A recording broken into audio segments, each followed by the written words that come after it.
Bismillahirrahmanirrahim. Alhamdulillahi rabbil alamin. Wassalatu wassalamu ala al-mab'uthi rahmatan lil alamin. Wa ashhadu an la ilaha illallah wahdahu la sharika lah. Wa ashhadu anna Muhammadan abduhu wa rasuluh sallallahu alaihi wa ala alihi wa ashabihi wa man tabi'ahum bi ihsanin ila yaumiddin wa sallama tasliman katsira. Allahumma la ilma lana illa ma 'allamtana wa 'allimna ma yanfa'una wa zidna ilma innaka antal alimul hakim. Allahumma inna nas'aluka ilman nafi'an wa rizqan tayyiban wa 'amalan mutaqabbala. Kaum muslimin, kaum muslimat, jemaah subuh yang dirahmati Allah, Assalamualaikum warahmatullahi wabarakatuh. Waalaikumsalam warahmatullahi wabarakatuh. Hari Jumat biasanya kita menjelaskan apa yang dibaca oleh imam dalam salat subuh dari ayat-ayat Al-Quran, yang mana pada subuh hari ini kita dengarkan bersama dua surat yaitu surat Abasa dengan surat Al-Ghashiyah. Abasa artinya bermuka masam. Abasa adalah bermuka masam. Allah Subhanahu wa taala dalam surat ini atau di awal surat ini menegur Nabi sallallahu alaihi wasallam. Dan banyak teguran-teguran Allah kepada Nabi dalam Al-Qur'an. Terutama ini dia bermuka masam dan berpaling. Bukan hanya sekedar bermuka masam, tetapi beliau berpaling. Dan nanti akan kita ketahui apa penyebabnya beliau bermuka masam dan berpaling. Di ayat yang lain atau di surat yang lain Allah juga menegur Nabi sallallahu alaihi wasallam, ya ayyuhan nabiyyu lima tuharrimu ma ahallallahu lak tabtaghi mardata azwajik. Wahai Nabi, gerangan kenapa engkau haramkan apa yang dihalalkan oleh Allah untuk dirimu? Ketika itu Nabi mengharamkan untuk meminum madu lagi setelah beliau mendapatkan madu dari salah seorang istrinya. Kemudian ketika dia berpindah ke istri yang lain, istrinya ini merasa tidak suka Nabi SAW membawa bau khusus dari istrinya yang lain, persaingan antara istri, sehingga dia mengatakan saya tidak suka dengan bau ini. Nabi SAW mengatakan tidak ada wangian apapun yang saya pakai, yang saya bawa dari istri yang sebelum kamu, tetapi saya hanya meminum madu di sana, Lalu istrinya yang ini gilirannya itu merasakan saya tidak suka dengan bau ini. Lalu Nabi SAW ingin menyenangkan istrinya ini, maka dia mengatakan berarti saya tidak minum madu lagi. Saya tidak akan minum madu lagi, dalam bentuk pengharaman. Dan ini menunjukkan betapa perhatiannya Nabi dengan perasaan istrinya, dengan apa yang menyenangkan istrinya, walaupun dia meninggalkan apa yang ia suka. Terkadang konsekuensinya meninggalkan apa yang ia sukai demi menyenangkan istri, demi memberikan atau menjaga perasaan istri. Ini pelajaran yang sangat penting kita ambil dari kisah tersebut. Kembali kita kepada surat Abasa ini. Abasa wa tawalla an ja'ahul a'ma.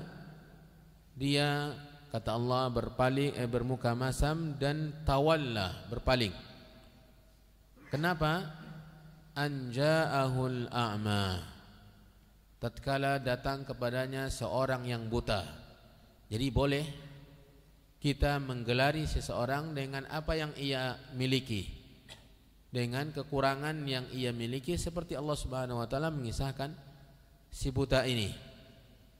Anja'ul a'ma, ketika datang kepadanya seorang yang buta. Para ulama tafsir menjelaskan beliau adalah Ibnu Ummi Maktum. Ibnu Ummi Maktum yang datang kepada Nabi dan beliau buta. Datang untuk meminta Nabi membacakan Al-Quran kepadanya. Datang dari jauh tanpa ada yang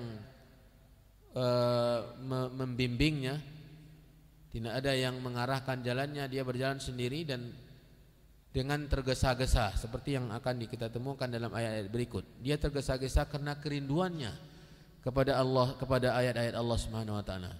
Ia tidak bisa menghafalnya, tetapi dia bisa mendengar. Dia bisa mendengar dari Nabi dan dia ingin Nabi membacakan Al-Qur'an kepadanya. Dan ini mungkin berhubungan erat dengan kisah jin yang tadi malam kita pelajari, bahwasanya mereka wa annahu lamma qama abdullah yad'uhu kadu yakununa alaihi libada. Mereka berkerumun berdesak-desakan ingin mendengarkan bacaan Nabi terhadap Al-Qur'an. Begitu pula si buta ini, al-a'ma dalam bahasa Al-Qur'an, beliau datang dengan tanpa ada seorang pun yang membawanya karena keimanannya yang membimbingnya, kerinduannya kepada ayat-ayat Allah yang memapahnya dan bahkan yang menggerakkan langkahnya dengan segera, dengan cepat, sampai dia kepada Nabi SAW terengah-engah dan dia mengatakan, ya Rasulullah, bacakan kepada saya ayat-ayat Allah. Namun sayangnya ketika itu Nabi SAW sedang disibukkan dengan perkara penting. Di hadapannya ada tokoh-tokoh terkemuka Quraisy, pejabat-pejabat penting Quraisy, dan Nabi berharap penuh orang ini masuk Islam. Maka dia benar-benar terpusat perhatiannya kepada orang-orang ini. Dia sampaikan dia sama sekali tidak memperhatikan yang buta ini datang kepadanya. Normal, biasa, dan ini mungkin termasuk pilar dakwah atau strategi dakwah yang harus kita gunakan. Nabi juga memakai strategi itu. Bila mana orang yang terkemuka, orang terpandang, tokoh masyarakat bisa kita dakwahi, maka sedikit banyaknya memberikan pengaruh kepada orang-orang yang di bawahnya. Ini yang ditujukan, yang merupakan tujuan dan visi misi Nabi SAW. Ia benar-benar perhatian kepada orang ini, kepada mereka yang terlebih dahulu sudah ada di sana, dan ia seakan-akan tidak menghiraukan permintaan al-a'ma ini. Ini yang diceritakan oleh Aisyah Ummul Mukminin ketika menyebutkan sebab turunnya ayat ini. Beliau bercerita, annahu jaa'a rajulun minal mu'minin a'ma sa'ala an-nabiy sallallahu alaihi wasallam wa yata'allama min wa ja'ahu rajulun min aghniya وكان صلى الله عليه وسلم حريصا على هداية الخلق فمال صلى الله عليه وسلم وأصغى إلى الغني وصد عن الأعمى الفقير رجاء لهداية ذلك الغني وطمعا في تزكيته فأعتبه الله بهذا العتاب اللطيف. Ketika secara berbarengan orang ini, dua atau beberapa orang ini dengan si buta tadi waktunya, maka Nabi SAW tentu lebih melihat mana yang lebih besar maslahatnya. Ketika sekiranya mereka ini menerima Islam, maka dia memberikan pengaruh besar. Sementara yang buta ini, dia kan kalaupun dia mau masuk Islam, tetapi dia kan hanya pengaruhnya untuk dia sendiri. Mungkin ini pandangan Nabi dan strategi Nabi SAW. Tetapi Allah Subhanahu wa taala menegurnya dengan teguran yang sangat halus di sini dengan menceritakan orang ketiga, bukan Nabi. Dia tidak mengatakan engkau berbuka masam, tidak. Tetapi dia mengatakan abasa wa tawalla. Dia telah berbuka masam, maksudnya Nabi SAW. Karena ayat ini turun kepada Nabi. Dan Allah tidak mengatakan hai Nabi, hai Muhammad, engkau telah bermuka masam, tidak. Tetapi dia gunakan untuk kata ganti orang yang ketiga, abasa wa tawalla. An ja'ahul a'ma wa ma yudrika la'allahu yazakka. Tidakkah engkau tahu bahwa kemungkinan dia berkeinginan untuk mensucikan jiwanya. Yang buta tadi datang ingin mensucikan jiwanya. Au yadzakkaru, atau dia ingin menjadi orang yang ingat kepada perintah-perintah Allah, kepada peringatan-peringatan Allah. Fatamfa'ahu dzikra, maka peringatan itu akan memberi manfaat kepadanya. Dia sengaja datang bertujuan memang untuk itu. Tidak akan mungkin dia tidak memiliki tujuan tertentu. Dia datang memang menginginkan untuk dibacakan Al-Quran kepadanya, untuk mengambil pelajaran, untuk ingat kepada Allah, untuk mengenal peringatan-peringatan Allah Subhanahu wa taala. Kemudian amma man istaghna, adapun dia yang kaya yang engkau perhatikan, fa anta lahu tasadda, maka engkau benar-benar memperhatikannya. Wa ma 'alaika alla yazakka, dan engkau juga tidak bertanggung jawab untuk kesuciannya. Kalau dia mau menjadi orang yang suci, maka alhamdulillah, tetapi bila mana ia tidak mau, maka bukan kewajibanmu untuk menjadikan dia membersihkan dan mensucikan dirinya. Wa ma 'alaika alla yazakka, bukan tanggung jawabmu ketika dia tidak mau mensucikan dirinya. Sudah, kalau memang dia tidak mau, tidak ada masalah. Tetapi yang ini datang dan dengan kondisi penuh dengan kekurangan, tetapi dia datang sengaja dari jauh, tergesa-gesa lagi untuk mendengarkan Al-Quran, lalu kamu tidak pedulikan. Ini kan teguran Allah kepada Nabi Muhammad SAW. Wa amma man ja'aka yas'a, dan adapun dia yang datang kepadamu dengan tergesa-gesa, dengan cepat, wa huwa yakhsha, dan dia penuh dengan ketakutan, takut kepada Allah Subhanahu wa taala, ada sempurnanya rasa khasyah di dalam hatinya terhadap Allah, fa anta anhu talaha, sedangkan engkau darinya benar-benar tidak mempedulikan. Nabi memang tidak mempedulikan, walaupun dia suaranya lebih besar meminta kepada Nabi SAW, Nabi seakan-akan tidak mendengarnya. Kata Allah, kalla innaha tadhkirah, sekali-kali tidak, ini adalah peringatan. Maksudnya peringatan dari Allah bahwasanya hidayah itu di tangannya. Dan ketika Allah memberikan hidayah kepada seseorang, benar-benar menakjubkan kondisi dan keadaannya. Bayangkan perbedaan dua orang ini. Yang pertama, Nabi sengaja mengundangnya. Dia datang ingin menampakkan keangkuhannya, dan ketika itu dia merasa lebih tinggi dari Nabi SAW, dimuliakan, dihormati, dan ini yang diinginkannya. Dia merasa dihormati oleh Nabi, merasa diangkat dan diperhatikan oleh Nabi. Rasa kesombongannya itu yang ia tampilkan di sana. Sementara yang satu dengan penuh ketundukan, ketakutan kepada Allah Subhanahu wa taala, berjalan sendiri dengan kondisi mata yang buta, tidak ada yang memapahnya, tidak ada yang membimbingnya. Dia berjalan dan sampai kepada Nabi. Yang pertama kali yang disampaikannya, ya Rasulullah, bacakan kepada saya ayat-ayat Allah. Perbedaan yang sangat besar antara dua orang ini. Itu sebuah pelajaran bagi kamu, hai Muhammad, dan bagi siapapun juga yang sampai kepadanya cerita ini, kasus ini, ketika betapa tingginya nilai orang yang mencintai Allah, mencintai ayat-ayat Allah. Allah memuliakannya.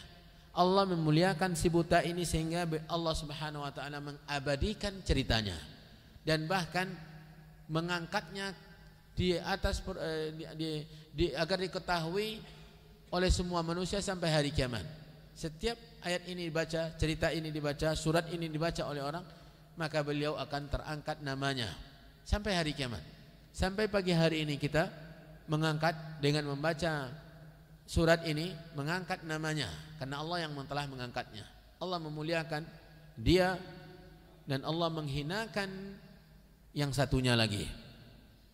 Kemudian kalla innaha tadhkirah faman syaa'a dzakara, maka siapa yang berkehendak, yang mau, maka dia akan mengambil pelajaran, akan ingat. Dia akan berusaha untuk menjadi orang-orang yang dimuliakan oleh Allah dengan mengikuti perintahnya, dengan mencintai agamanya, mencintai firman-Nya, mencintai Rasulnya. Faman syaa'a dzakarahu fi suhufim mukarramah. Ini Allah bercerita tentang Al-Quran yang diminta agar dibaca kepadanya oleh si buta ini fi suhufin mukarramah, terletak di lembaran-lembaran yang mulia. Suhuf, lembaran-lembaran mukarramah yang mulia. Marfu'atin mutahhara, diangkat, dimuliakan oleh Allah, disucikan oleh Allah. Ini yang membuat dia tertarik. Dia mengenal Al-Quran seperti yang diceritakan oleh Allah. Dia mengetahui dan memahami serta mengimani Al-Quran sebagai kitab yang dimuliakan oleh Allah. Perbedaan antara Al-Quran dalam bentuk firman-firman Allah, sebagai firman-firman Allah, seperti dengan perkataan-perkataan yang lain, seperti kemuliaan Allah dengan yang berkata selain dari Allah. Allah Subhanahu wa taala Maha Mulia, maka firman-Nya pun Maha Mulia karena itu sifatnya. Maka Al-Quran fi suhufin mukarramah marfu'atin mutahharah bi aidi safarah, selalu dijaga oleh mereka malaikat-malaikat yang berjalan, berkeliling, yang selalu bekerja, aktif melakukan perintah Allah Subhanahu wa taala. Safara, utusan-utusan yang selalu diutus oleh Allah. Mereka lah yang menjaga Al-Quran. Penjagaan Allah terhadap Al-Quran bukan setelah diturunkan, dan bahkan sebelum Al-Quran itu diturunkan oleh Allah sudah dijaga. Sehingga Allah Subhanahu wa taala tidak membiarkan lagi jin-jin untuk duduk-duduk di langit seperti sebelumnya. Dalam pelajaran tafsir yang telah kita pelajari, sebelum Al-Quran itu diturunkan oleh Allah sebagai wahyu kepada Nabi Muhammad SAW, Allah sudah menjaga Al-Quran sehingga tidak ada satupun yang mendengar sebelumnya sampai Nabi SAW. Tidak ada satupun yang mendengar sebelum Nabi SAW mendengarnya langsung dari malaikat Jibril, dan malaikat Jibril dari Allah Subhanahu wa taala. Terus sampai berakhirnya Al-Quran diturunkan oleh Allah Subhanahu wa taala, begitulah kondisi dan keadaannya. Allah benar-benar menjaganya. Bi aidi safara kiramin bararah. Kiramin yang bersifat mulia, yaitu para malaikat yang menjaga Al-Quran. Kiramin yang mulia, bararah yang baik. Malaikat-malaikat yang mulia dan baik yang menjaga firman Allah Subhanahu wa taala. Lalu Allah Subhanahu wa taala menjelaskan tentang tabiat manusia. Allah yang mencipta manusia dan Allah Maha tahu tentang apa yang ada pada manusia. Allah mengutuk sebagian manusia dengan firman-Nya, qutilal insanu ma akfarah. Celakalah, terkutuklah manusia, betapa besar kekufurannya, betapa banyak kekufuran manusia, pengingkarannya terhadap Allah Subhanahu wa taala. Padahal min ayyi syai'in khalaqah, sebenarnya dia tidak pantas sombong kepada Allah, tidak layak pongah kepada Allah Subhanahu wa taala, karena Allah di sini mengingatkan tentang asal penciptaannya. Min ayyi syai'in khalaqah, dari apa manusia itu dicipta? Min ayyi syai'in, dari apa? Khalaqahu, Allah menciptanya. Min nutfatin, dari nutfah, setetes air yang lemah, hina, bau. Khalaqahu, Allah cipta dia. Faqaddarahu, dan Allah tetapkan dia menjadi seorang manusia. Allah takdirkan penciptaannya. Tsummas sabila yassarahu, kemudian jalan dimudahkan pula oleh Allah untuknya. Para ulama tafsir menjelaskan jalan apa di sini. Ada dua jalan yang dijelaskan oleh ulama tafsir. Yang pertama, jalan keluarnya dari dalam rahim. Allah memudahkan dia untuk keluar dari rahim ibunya. Diarahkan oleh Allah kepada janin itu agar mengarah ke lubang di mana ia akan keluar. Posisinya pun sudah diatur oleh Allah Subhanahu wa taala, bagaimana dia keluar dengan mudah. Ini jalan yang pertama. Kemudian jalan yang kedua yang dijelaskan oleh tafsir adalah jalan kebenaran, jalan yang mengantarkan dia ke surga Allah Subhanahu wa taala. Dimudahkan oleh Allah dengan diturunkannya kitab yang dijamin oleh Allah, siapapun yang berpegang kepada kitab tersebut dengan berpegang teguh, maka pasti dia akan sampai ke tujuan. dia akan meraih kesuksesan, keselamatan, kebahagiaan. Karena Al-Quran yang membawanya, membimbingnya untuk menuju surga Allah Subhanahu wa taala. Kemudian Allah turunkan utus nabinya, seorang manusia biasa, untuk menerangkan tentang apa yang dimaksud dengan Al-Quran itu, Al-Quran tersebut, yang menjabarkan, yang menjelaskan tentang isi makna Al-Quran kepada manusia. Kemudian Allah juga mensyariatkan syariat-syariat yang mudah. Allah mensyariatkan syariat yang mudah. Nabi SAW bersabda, Inna ad-dina yusrun, sesungguhnya agama ini mudah. La yukallifullahu nafsan illa wus'aha. Allah tidak membebankan seseorang kecuali dengan hal-hal yang mampu ia lakukan. Dan ayat-ayat yang lain yang menjelaskan tentang hakikat agama ini. Mudah, dimudahkan oleh Allah jalan yang membawanya ke surga, tetapi memang berat bagi orang-orang yang tidak menghendakinya. Thumma sabila yassarahu. Kemudian jalan ia memudahkan untuknya, yaitu untuk manusia, dengan dua makna tadi. Thumma amatahu fa'aqbarah. Ini juga kemuliaan manusia. Kemudian Allah mematikannya, yaitu manusia. Lalu Allah Subhanahu wa taala menguburkannya. Menyebutkan penguburan di sini karena memang menguburkan manusia atau proses penguburan seorang manusia ini pemuliaan khusus terhadap manusia dari Allah.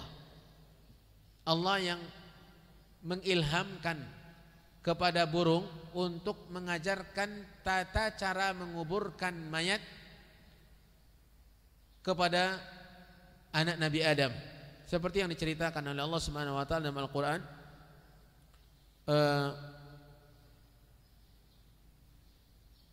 Dalam surah Al-Maidah, ketika salah seorang dari dua anak Nabi Adam yang saling salah seorang anak Nabi Adam yang dibunuh oleh saudaranya, kemudian dia kebingungan bagaimana cara menghilangkan jejaknya, maka Allah Subhanahu wa taala memuliakan manusia. Ketika ada yang mati, Allah syariatkan untuk dikuburkan, maka Allah Subhanahu wa taala mengirim kepada mereka ghuraban untuk memperlihatkan kepada anak Nabi Adam ini cara untuk menutupi atau menguburkan mayat yang sudah meninggal. Jadi di sini Allah jelaskan itu, tsumma amatahu fa'aqbarah. Kemudian Allah mematikannya dan menguburkannya. Maksudnya mensyariatkan kepada manusia itu sendiri yang dimuliakan oleh Allah dari makhluknya yang lain proses penguburan mayat. Kemudian tsumma idza syaa'a ansyarahu. Kemudian Allah Subhanahu wa taala jika berkehendak maka Allah kembangkan manusia, kembangbiakkan manusia. Maka ketika angin topan Nabi Nuh, banjir besar Nabi Nuh membinasakan semua manusia, setelah itu Allah Subhanahu wa taala kembangkan lagi dari yang berada bersama Nuh di dalam kapal, dan dari mereka lah ini kembali manusia berkembang. Allah mengisyaratkan ini di awal surah An-Nisa, ya ayyuhan nasu taqu rabbakumul ladzi khalaqakum min nafsin wahidah wa khalaqa minha zawjaha wa batha minhuma rijalan katsiran wa nisaa. Dari keduanya Allah kembangbiakkan manusia, baik itu laki-laki maupun wanita.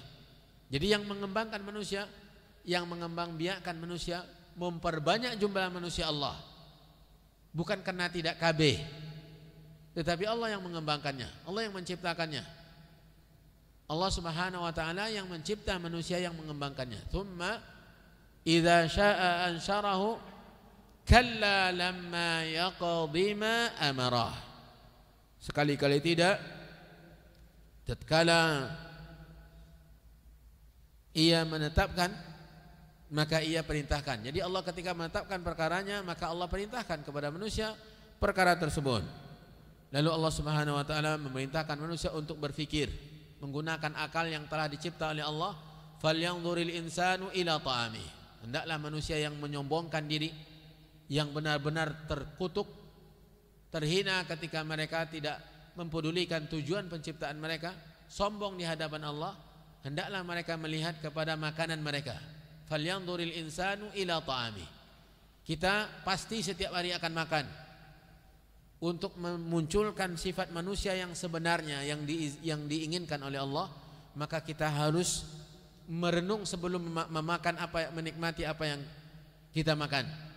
Falyanzuril insanu ila ta'amih. Hendaklah manusia itu melihat kepada makanannya. Anna sababnal ma'a sabba. Sesungguhnya kamilah yang mencurahkan air dari langit kepada mereka dengan sebenarnya. Jadi makanan yang mereka makan pasti membutuhkan air. Apapun bentuk makanan sekarang ini butuh kepada air. Dan kamilah yang menurunkan air demi makanan mereka agar mereka dapatkan dari langit. Dari situ bermulanya, dari air. Makanya Allah Subhanahu wa taala menekankan dalam beberapa ayat di Al-Qur'an bahwasanya semua makhluk hidup tergantung kepada air. Wa ja'alna minal ma'i kulla syai'in hayy. Dan kami jadikan dari air semua makhluk hidup, termasuk manusia. Ada para ulama menjelaskan air di sini adalah air sperma. Ada lagi yang mengatakan yang maksudnya jenis air yang diturunkan oleh Allah dari langit dan disimpan oleh Allah di dalam perut bumi. Disimpan oleh Allah dalam perut bumi. Itu semuanya bergantung kepadanya semua makhluk hidup. Dari buminya, dari tanahnya, dari tumbuh-tumbuhannya, dari hewannya, dari manusianya semua. Falyanzuril insanu ila ta'amih anna sababnal ma'a sabba thumma syaqaqnal arda syaqqa. Ini proses dari makanan yang dimakan oleh manusia.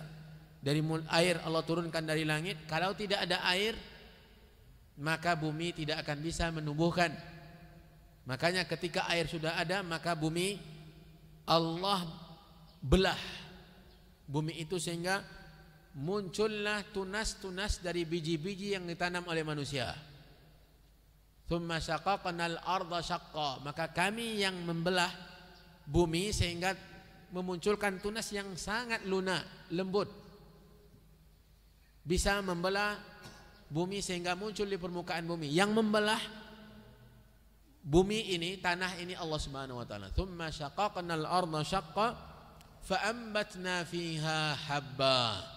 Maka kami tumbuhkan dari dalam perut bumi ini biji-bijian, tanaman-tanaman. Wa inaban wa qadba. Dan anggur. Di sini disebutkan oleh Allah jenis-jenis buah-buahan yang dinikmati oleh manusia. Ayat 28, anggur dan sayur-sayuran. Kemudian ayat 29, buah zaitun dan kurma. Ayat 30, kebun-kebun yang lebat, yang rindang, yang banyak buahnya. Itu semuanya berasal dari langkah demi langkah yang tadi Allah ceritakan kepada kita, yang sudah terhidang di atas meja makan manusia. Seharusnya mereka berpikir, merenung sebelum menikmatinya. Mereka tidak akan bisa mendapatkan itu semua bila mana Allah Subhanahu wa taala tidak menurunkan air dari langit. Ini yang Allah ingatkan kepada manusia. Wa faqihatan wa abba. Pada ayat yang ke-31, dan buah-buahan serta rumput-rumputan yang dimakan oleh binatang-binatang ternak mereka yang mereka nikmati daging-dagingnya. Itu semua adalah Allah yang menumbuhkan rumput-rumput tersebut. Mata'an lakum wa li'an'amikum. Sebagai makanan kesenangan bagi kalian, buah-buahan dari berbagai jenis yang disebutkan oleh Allah, di antaranya tadi, dan makanan dan tanaman-tanaman, biji-bijian, sayur-sayuran yang kalian makan dan kalian nikmati, dan juga rumput-rumputan yang dimakan oleh binatang atau hewan-hewan ternak kalian, yang nanti kalian akan nikmati pula dagingnya dan apa yang terkandung pada hewan-hewan ternak tersebut. Kemudian setelah itu Allah Subhanahu wa taala bercerita tentang hari kiamat. Mengingatkan yang tadi mengingatkan manusia di dunia, yang sekarang mengancam manusia yang sombong tadi, yang Allah telah kisahkan dari apa mereka dicipta. Fa idza ja'atis sakhah yauma yafirrul mar'u min akhihi. Dan maka apabila telah datang as-sakhah, hari ketika manusia semuanya berteriak ketakutan. Ada suara yang dahsyat terdengar oleh manusia yang mengerikan, yaitu hari kiamat. Maka pada hari itu kata Allah, yauma yafirrul mar'u min akhihi. Pada hari itu seseorang akan lari dari saudaranya. Wa ummihi wa abihi, akan lari dari ibu dan ayahnya. Wa sahibatihi wa banihi, akan lari dari istri dan anak-anaknya. Likulli imri'in minhum yauma idzin sya'nu yughni. Setiap orang dari mereka pada hari itu sibuk dengan urusan sendiri-sendiri dan tidak mau memikirkan siapa-siapa, tidak peduli dengan siapapun juga. Dia ingin selamat sendiri-sendiri. Makanya dalam hadis asy-syafa'an para nabi, Nabi Adam, Nabi Nuh, Nabi Musa, Nabi Ibrahim, Nabi Musa, Nabi Isa mengatakan nafsi, nafsi, uruslah sendiri-sendiri. Itu para nabi, apalagi kita. Dan para nabi yang diceritakan dari Ulul Azmi itu, mereka punya kesalahan yang bisa dihitung dengan jari. Nabi Adam hanya 1 kali pelanggarannya. Begitu juga Nabi Nuh. Nabi Ibrahim merasa berdosa 3 kali, tetapi dia khawatir menyibukkan diri dengan kesalahan yang ia anggap sebuah kesalahan. Likulli imri'in minhum yawma idzin sya'nu yughni. Lalu Allah ceritakan keadaan manusia ketika itu, wujuhun yawma idzin musfirah, ada di antara manusia yang wajahnya berseri-seri, bersinar, dhahikatun mustabsyirah, dalam keadaan tertawa, senang, bergembira, berbahagia. Ada lagi wajah-wajah yang saat itu yauma idzin 'alaiha ghabarah, yang lengket atau dihinggapi wajah-wajah tersebut yang kebanyakan di wajah itu ada debu-debu yang menempel, tarhaquha qatarah, diselimuti oleh perasaan cemas, khawatir, takut. Ulaika humul kafaratul fajarah. Wajah yang kedua ini adalah wajah orang-orang kafir dan orang-orang yang berdosa. Itulah surat yang pertama yang mungkin yang sempat kita jelaskan pada kesempatan pagi hari yang berbahagia ini. Adapun surat yang kedua tentang hari kiamat juga, Allah menceritakan keadaan hari kiamat. Di situ Allah mengatakan, hal ataka hadithul ghashiyah, telah datangkah kepadamu berita tentang cerita al-ghashiyah. Al-ghashiyah juga nama hari kiamat, seperti as-sakhah tadi nama hari kiamat, al-ghashiyah juga hari kiamat. Dinamakan dengan al-ghashiyah karena hari kiamat itu meliputi semua manusia. Yaghshan nas, tidak ada pada hari itu manusia yang tidak diliputi oleh hari kiamat. Semuanya berlaku padanya hari kiamat tanpa terkecuali. Maka dinamakan dengan al-ghashiyah. Atau pada hari kiamat itu wajah-wajah diliputi oleh kekhawatiran, takut, cemas, kondisi yang mengerikan, keadaan yang menggemparkan, benar-benar mengkhawatirkan, kecuali orang-orang yang diselamatkan oleh Allah Subhanahu wa taala. Bila perlu kita baca terjemahan dari surat Al-Ghasyiyah ini, mungkin bisa kita ambil manfaat dan faedah dari makna surat tersebut. Wallahu taala alam. Wa sallallahu wasallam wa baraka wa an'am ala nabiyyina Muhammadin wa ala alihi wa sahbihi ajma'in. Dan kita buka waktu tanya jawab.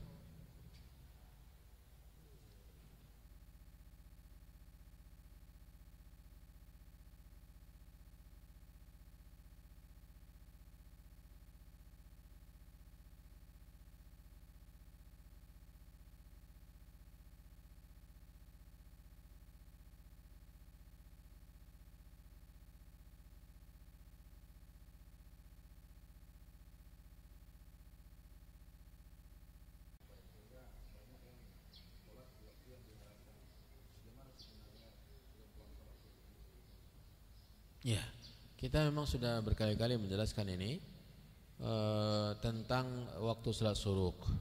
Salat syuruk itu salat 2 rakaat dengan tujuan mendapatkan pahala melalui paket yang disebutkan oleh Nabi SAW. Salat berjamaah kemudian tetap di tempat salat sampai terbit matahari. Setelah terbit matahari, bukan saat terbitnya matahari, tetapi setelah terbit matahari dia salat 2 rakaat, maka dia mendapatkan pahala umrah dan haji sempurna. Hadis dikuatkan oleh para ulama dalam Sunan Abi Daud dan yang lainnya. Paketnya seperti dijelaskan Nabi SAW dan waktunya sudah jelas. Para ulama menjelaskan yaitu sekitar 1/4 jam dari waktu terbitnya matahari. Jadi ketika ada penjelasan waktu syuruk, berarti itu waktu terbit matahari. Maka kita mesti menunggu 1/4 jam paling kurang dari waktu terbitnya matahari tersebut. 1/4 jam dari waktu terbit. Kalau yang sekarang kita lihat dan kemungkinan nanti akan kita adakan sarana untuk mengetahui waktu syuruk atau waktu-waktu salat yang lain, ada wacana dari sebagian jamaah untuk adanya sarana untuk memberitahukan tentang waktu salat dan juga terutama tentang waktu syuruk ini. Waktu syuruk itu bukan waktu salat syuruk tetapi waktu terbit matahari. Berarti dari waktu yang tertera di situ kita tunggu 1/4 jam minimal. Jadi kalau sekiranya itu benar, kalau sekiranya itu sudah ada maka patokannya itu. Dan bila mana ada orang yang salat sebelum itu tentu dia kemungkinan memahami hadis itu adalah setelah ketika terbit matahari, atau dia tidak tahu waktu syuruk, atau dia tidak tahu bagaimana hitungan antara terbit matahari dengan waktu salat, yaitu 1/4 jam. 1/4 jam setelah terbit matahari ini waktu minimalnya. Dan tentu kita juga perhatikan karena memang waktu salat syuruk ini terbatas. Jadi kalau sudah terlalu jauh dari waktu terbit matahari bukan lagi salat syuruk namanya. Makanya para yang cepat salat itu dia memang ingin paketnya itu.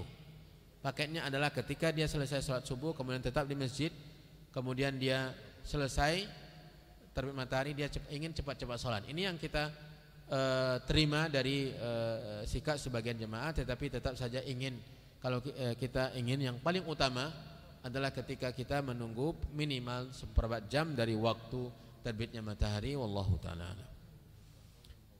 Assalamualaikum Waalaikumsalam warahmatullah. Menurut hadis yang diterangkan beberapa waktu yang lalu bahwa seseorang sholat selama 40 hari berjamaah di masjid dan mendapatkan takbiratul ihram imam, maka yang bersangkutan bebas dari sifat munafik dan api neraka. Apakah seorang wanita yang tak ikut sholat Jumat berjamaah namun pada waktu sholat yang lain dia mengikuti sholat berjamaah di masjid dengan tak pernah tertinggal takbiratul ihram imam dapat dianggap telah melaksanakan isi hadis tersebut di atas? Terima kasih. Wallahu ta'ala alam. Kita berharap semoga bisa. Semoga wanita yang memang dia tidak sholat Jumat di masjid dan dia selain dari sholat Jumat itu tetap bersama imam dan bahkan mendapatkan takbiratul ihram imam langsung selama 40 hari, kecuali hari sholat zuhur atau sholat Jumat dia sholat zuhur di rumah. Mudah-mudahan dia mendapatkan apa yang dijelaskan oleh Allah SAW dalam hadis tentang keutamaan 40 hari. Dan ini berat memang. Seminggu saja kita sulit untuk menjaganya, jangankan 40 hari. Seminggu untuk menjaga saf pertama, menjaga ketika imam Allahu Akbar kita langsung Allahu Akbar, ini sangat-sangat sulit. Makanya tidak akan ada orang munafik yang bisa menjaga sampai 40 hari. Tidak akan mungkin ada. Makanya dibebaskan dari sifat kemunafikan. 40 hari itu lama, lebih 1 bulan. Lebih 1 bulan. Mengusahakan untuk berada di saf pertama bagi laki-laki atau mendapatkan paling kurang takbiratul ihram imam. Setelah imam takbir, dia langsung takbir. Berarti dia menjaga waktu sholat, menjaga sholat berjamaah di masjid. Bagaimana sehingga membersihkan karat-karat kemunafikan yang ada di dalam hatinya. Proses pembersihan itu selama 40 hari. Kalau sudah sampai 40 hari dan dia berhasil, maka jaminan dari Nabi SAW dia sudah terlindungi dari sifat kemunafikan yang memang malas untuk melakukan sholat di rumah Allah Subhanahu wa taala. Wallahu taala. Ya.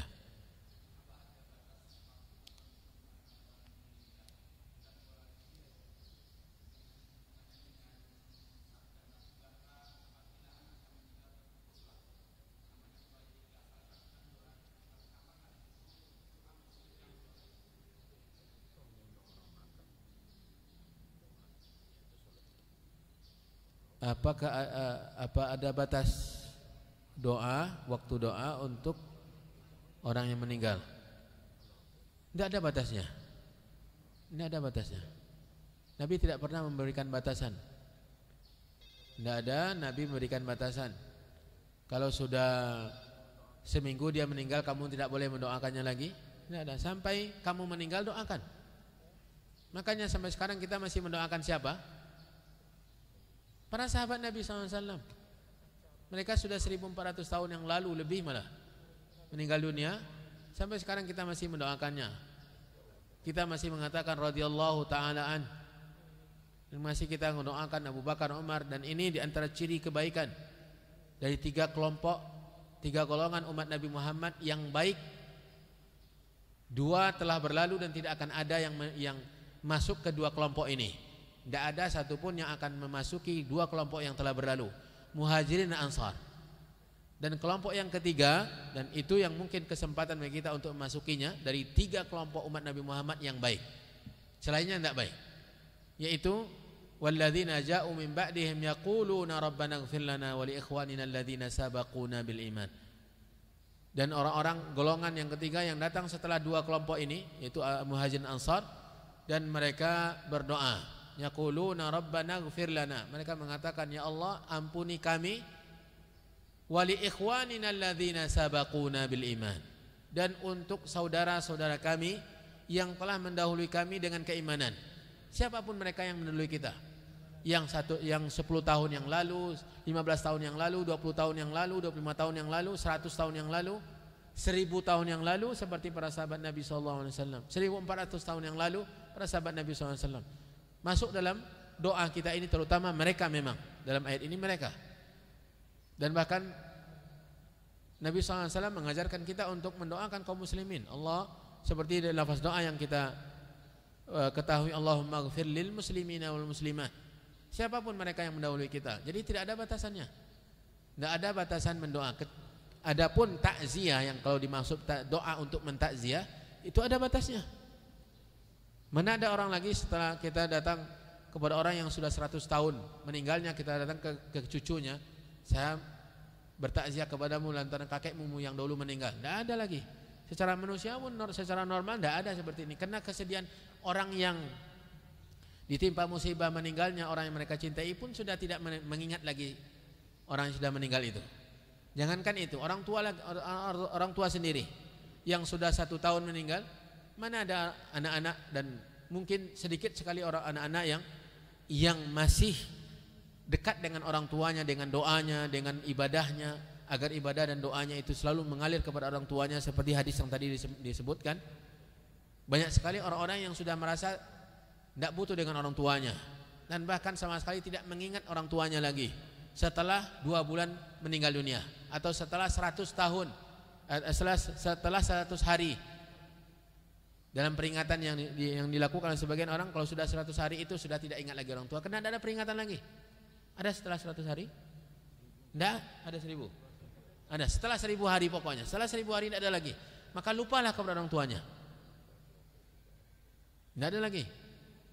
Padahal seharusnya dia selalu mendoakan orang tuanya, selalu dekat dengan aktivitas ketaatannya, bersedekah. Dia tidak lupa untuk bersedekah atas nama orang tuanya. Ketika dia korban, dia tidak melupakan orang tuanya, kerabat-kerabatnya, karena dia tidak terputus pahala untuk mereka yang sudah meninggal, apalagi dalam ibadah kurban. Jadi tidak ada pembatasan kecuali takziah, ucapan belasungkawa kepada orang yang meninggal dengan doanya. Dan doa yang diajarkan oleh Nabi itu adalah waktu tertentu, karena kaitannya, redaksinya adalah meninggal dunia. Ya, tidak ada orang lagi mengucapkan belasungkawa kepada keluarga orang yang sudah meninggal 10 tahun. Justru dia yang marah. Kami sudah lupa, kamu ingatkan lagi. Ya, itu tidak benar, memang. Tidak ada pembatasan. Wallahu ta'ala. Ya.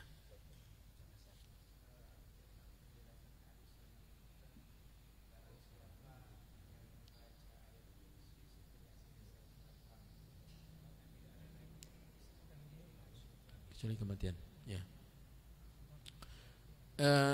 Tentang keutamaan ayat kursi yang juga telah kita pelajari beberapa waktu yang lalu, dan setelah menyelamatkan kitab yang ditulis oleh guru kita Syekh Abdul Razak Abdul Muhsin Al-Badr hafizahullahu wa nafa'a bi ilmihi al-Islam wal muslimin. Di tempat ini beberapa kali pertemuan ayatul kursi wa barahinut tauhid, ayat kursi dan argumentasi tauhid yang benar-benar kokoh. Melalui ayat kursi ini Allah tegakkan kepada manusia. Di antara keutamaan yang dijelaskan oleh para ulama tentang ayat kursi ini, Allah, Rasulullah SAW menganjurkan kita membacanya setiap hari tidak kurang dari 8 kali. Tidak kurang dari 8 kali. 5 kali di waktu setiap selesai sholat fardu, seperti yang pertanyaan ini, bahwasanya Nabi SAW mengatakan tidak seorang pun yang membaca ayat kursi setiap selesai sholat fardu, tidak ada yang menghalangi atau membentengi dirinya dari surga kecuali kematian. Maksudnya kematian itulah yang mengantarai antara dia dengan surga. Tidak mungkin orang hidup langsung masuk surga.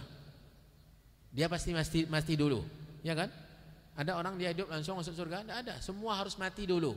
Jadi yang mengantarai antara orang yang melazimkan baca ayat kursi setiap selesai sholat fardu ini, yang mengantarai dia dengan surga hanya kematian saja. Betapa dekatnya antara dia dengan surga Allah Subhanahu wa taala, seperti yang dijelaskan para ulama. Yang menghalangi dia atau yang membentengi dia dari untuk masuk surga itu hanyalah kematian. Berarti kalau sudah mati dia masuk surga. Jaminan dari Nabi SAW bagi mereka yang melazimkannya. Betapa dahsyatnya dan betapa mengagumkannya kemuliaan ayat kursi ini 5 kali sehari semalam. Subuh, zuhur, asar, maghrib, isya. Kemudian 3 yang berikutnya di pagi hari dan di sore hari, termasuk salat wirid dari zikir-zikir pagi dan sore. Kemudian sebelum tidur Nabi SAW menegaskan dalam hadis Abu Hurairah yang ada dinukilkan dalam kitab tersebut, ini berasal dari pesan atau saran dari syaitan. Hadis tentang membaca, salah satu riwayatnya, bukan satu-satunya, tapi salah satu riwayat menjelaskan sebelum membaca ayat kursi sebelum tidur ini adalah didapatkan dari pesan syaitan sendiri. Hadis dalam Sahih Bukhari dari hadis Abu Hurairah radhiyallahu taala ketika ia mendapatkan tugas berjaga, meronda gudang makanan. Abu Hurairah ditugaskan oleh Nabi untuk meronda. Tiba-tiba di malam hari dia melihat ada bayang-bayangan yang mendekati gudang. Dia curiga, mengendap, maka dia pun membuntuti. Ternyata memang masuk ke dalam gudang dan mulai mengambil makanan-makanan yang dalam gudang, yang berada dalam gudang. Ketika dia sibuk mengambilnya, masukkan ke dalam tempat karungnya, maka Abu Hurairah pun menangkapnya. Bayangkan keberanian sendiri. Keberanian seorang sahabat Nabi SAW. Tidak ada yang ditakutinya, tidak ada yang disemasinya. Pokoknya dia menjaga dengan maksimal perintah Nabi dan amanah Nabi SAW. Ditangkapnya dan dia katakan, saya akan hadapkan kamu kepada Rasulullah SAW. Saya ikat kamu sekarang dan besok subuh saya akan hadapkan kamu kepada Nabi. Orang ini pun seperti yang diceritakan dalam hadis Sahih Bukhari, menghibah-hibah, mengatakan saya punya anak banyak dan mereka kelaparan, lepaskan saya. Terus bercerita tentang kesedihan dan kesempitan hidupnya. Maka Abu Hurairah pun tersentuh, dilepaskan oleh Abu Hurairah. Dan besok harinya Abu Hurairah inginnya untuk menceritakan ini kepada Nabi. Dia tidak menutupinya, diceritakan apa yang ia lakukan tadi malam. Ketika dia sampai di hadapan Nabi, justru Nabi yang pertama kali berkata kepadanya, ma fa'ala asiru kalbaniha. Hai Abu Hurairah, apa yang diperbuat oleh tawananmu tadi malam? Abu Hurairah heran, saya belum cerita, Nabi kok sudah tahu? Allah SWT memberitahukan kepada Nabi SAW. Langsung Abu Hurairah bercerita kepada Nabi kronologinya. Kemudian setelah selesai, Nabi pesankan kepada Abu Hurairah, nanti malam dia datang lagi. Abu Hurairah yang awalnya hanya sekadar terlihat olehnya bayangan datang, sekarang dia sudah siaga, sudah siap untuk menangkapnya lagi. Memang benar, dan dia yakin apa yang diberitakan oleh Nabi SAW benar. Maka dia sudah bersiaga, bersiap-siap, dan ternyata benar. Terjadilah di malam yang kedua peristiwa yang terjadi di malam pertama. Dan besoknya terjadi seperti yang terjadi pada pagi pertama setelah subuh. Kemudian juga Nabi katakan kepadanya, nanti malam dia datang lagi. Ya, ternyata dia malam datang lagi. Ditangkap lagi. Dan Abu Hurairah sudah mengatakan, saya sudah tiga kali saya lepaskan kamu, dan sekarang saya tidak akan mungkin lepaskan lagi. Tetapi lihat betapa lembutnya hati sahabat Nabi SAW. Dia bertugas, tetapi dia juga dalam bertugas itu menggunakan hatinya. menggunakan sanubarinya, menggunakan jiwanya sebagai seorang manusia. Maka selama 3 malam pencuri ini dilepaskan oleh Abu Hurairah. Sekarang kita mencuri, kalau kedapatan mati, dibakar hidup-hidup oleh manusia. Ini bukan ajaran Islam ini. Manusia tidak berhak untuk menghukumi. Dan ini jauhnya manusia dari Islam, kaum muslimin terutama dari ajaran agamanya. Dan semuanya nanti akan bertanggung jawab tentang nyawa orang ini di hadapan Allah. Orang ini akan meminta kepada Allah mendatangkan semua pelaku-pelaku masa-masa yang punya andil ketika itu berada di hadapan Allah, dan orang ini akan bertanya, tanyakan kepada mereka semua, ya Allah, kenapa mereka bunuh saya? Apakah karena mencuri saya harus hilang nyawa? Dan terkadang orang mencuri itu karena kesempitan hidupnya, kesulitan hidupnya. Ditanya, akan dihadapkan ke hadapan Allah Subhanahu wa taala. Ini yang harus diketahui oleh seorang muslim. Abu Hurairah dengan melepaskan, kemudian pada malam yang terakhir itu dia katakan, saya tidak mungkin lagi melepaskan kamu, besok pasti akan saya bawa kamu kepada Nabi. Bukan menghukumi, tapi membawa kepada Nabi sebagai pemerintah untuk dihukumi. Tapi orang ini mengatakan, besok saya tidak lagi, dan sudah janji, ini janji terakhir. Dan saya akan ajarkan kepadamu, bila kamu melakukannya maka saya tidak akan bisa datang lagi. Lalu dia katakan, karena Abu Hurairah ini haus dan tamak ilmu, maka dia ketika dijanjikan ilmu dia mulai tersentuh lagi. Akhirnya, iyalah saya lepaskan, dengan syarat kamu harus ajarkan. Dan orang ini pun, orang tua ini mengajarkan, jika kamu sebelum tidur dibacakan oleh orang tua ini ayat kursi, membaca ayat kursi Allahu la ilaha illa huwa al-hayyul qayyum, maka kamu tidak akan didekati oleh syaitan sampai pagi. Tidak akan bisa syaitan mendekatimu. Besoknya Abu Hurairah bercerita kepada Nabi tentang peristiwa malam terakhir itu. Maka Rasulullah SAW katakan kepadanya, Sadaqa wa huwa kadzub. Sadaqaka wa huwa kadzub.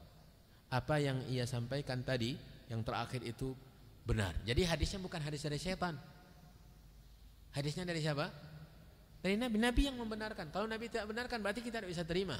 Tidak mungkin kita terima ini adalah wahyu syaitan. Tetapi ketika Nabi mengatakan apa yang ia sampaikan itu benar, berarti kata-kata ini yang kita petik, sehingga masuk dalam hadis Sahih Bukhari. Dan termasuk yang disunahkan sebelum tidur. Karena Nabi yang mengesahkan itu, pengalaman dari syaitan itu sendiri ceritakannya, siapapun yang membaca ayat kursi sebelum tidur tidak akan mungkin syaitan mampu mendekatinya. Dan itu yang disahkan oleh Nabi SAW. Maka inilah salah satu hadisnya, kita disunahkan untuk membaca ayat kursi sebelum tidur. Dan hadis yang tadi ditanya, setiap selesai sholat itu yang mengantarai antara orang yang melazimkan itu dengan surga adalah kematian. Tidak ada yang mengantarainya kecuali kematian. Dan dia tidak akan mungkin masuk surga langsung tanpa mati, harus mati dahulu. Jadi menunjukkan betapa dekatnya antara orang ini dengan surga Allah Subhanahu wa taala. Semoga kita termasuk orang-orang yang dijanjikan oleh Allah Subhanahu wa taala surga dan dijauhkan dari neraka. Wallahu taala alam. Wa sallallahu wasallam wa baraka wa an'ama ala nabiyyina Muhammadin wa ala alihi wa sahbihi ajma'in. Subhanakallahumma wa bihamdika asyhadu an la ilaha illa anta astaghfiruka wa atubu ilaik. Wassalamu alaikum warahmatullahi wabarakatuh.